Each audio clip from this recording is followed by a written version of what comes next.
Part 10. Antitrust Law Alarm. What's been decided about big tech, and what's still being fought. A sourced look at cloud economics. Every claim links to its source. Nothing here alleges a crime. The striking part is that it is all legal and disclosed. Everything earlier in this series, the depreciation lever, cloud revenue, the lock-in pricing, the licensing fights, happens inside a market a handful of companies dominate. So the obvious question is, what does the law actually say about that dominance? The honest answer in 2026 is it depends which company and which case. Against Google, the verdicts are in on 2 continents. Government has sued, but those suits haven't been decided, and it matters enormously that we keep those 2 buckets apart. So let's keep them apart. This is a finding, not an allegation. District Judge Amit Mater ruled in United States v. Google that Google is an illegal monopolist in general search and general search text advertising under Section 2 of the Sherman Act, with Google holding roughly 90% of general search. The court's own words. Google is a monopolist, and it has acted as one to maintain its monopoly. White and case summary. Tech Policy Press. Then came the part everyone expected to be dramatic, and wasn't. On September 2, 2025, Judge Mehta issued the remedies ruling and declined to break Google up. He did not order Google to divest Chrome or Android. Instead, he barred exclusive distribution deals and required Google to share certain search index and user interaction data with qualified competitors. TechCrunch, NPR. Google's side, in its own voice, it responded to the liability ruling and to the remedies ruling, and is appealing. Worth saying plainly, an appeal does not vacate the finding. Until a higher court says otherwise, the finding stands. Court, a different judge, a different market, same direction. District Judge Leonie Brinkheimer ruled that Google illegally monopolized 2 ad tech markets: publisher ad servers and ad exchanges for open web display, and unlawfully tied its DoubleClick for Publishers product to its ad exchange. Simpson Thacher. Jurist. Here's where precision matters, because it's easy to overstate a win. This was the liability phase, and the court did not give the government everything.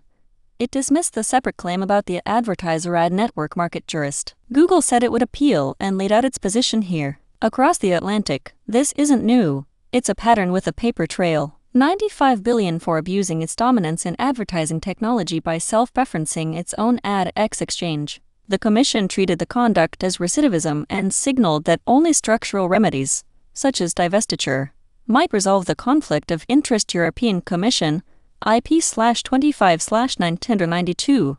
Loyens and Loaf. One careful note on what that is.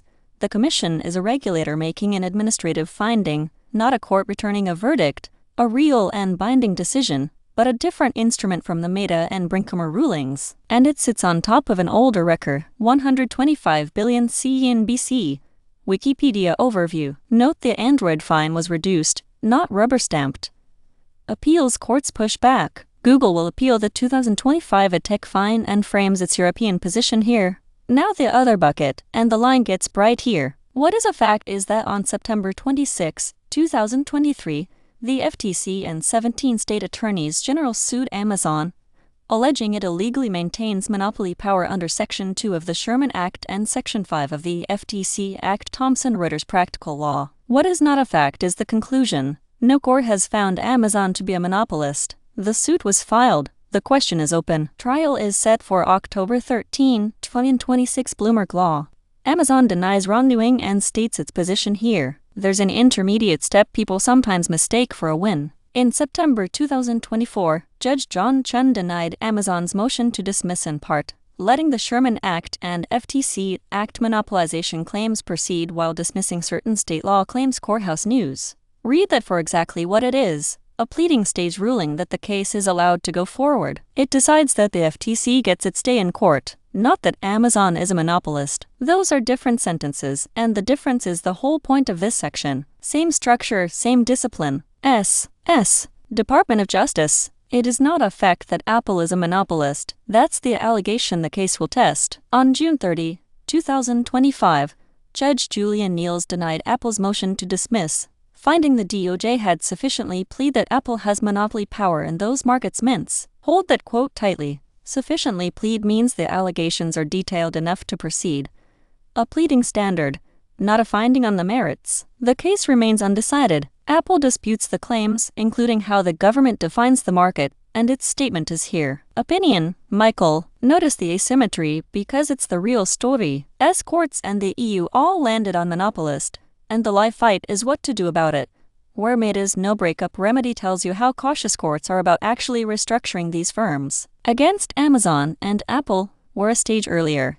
The government has made its case on paper. Judges have said that's enough to go to trial, and that's all that's happened. This is the whole reason this series labels its claims.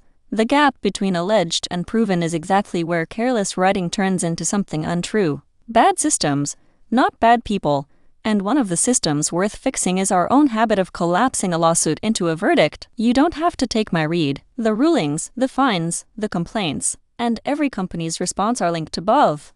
Sort the decided from the pending yourself. Every number in this video is in the company's own filings. You do not have to take it on faith. Check each source yourself at the Evidence Explorer, linked in the description. This was part 10 of a source series. Bad systems, not bad people.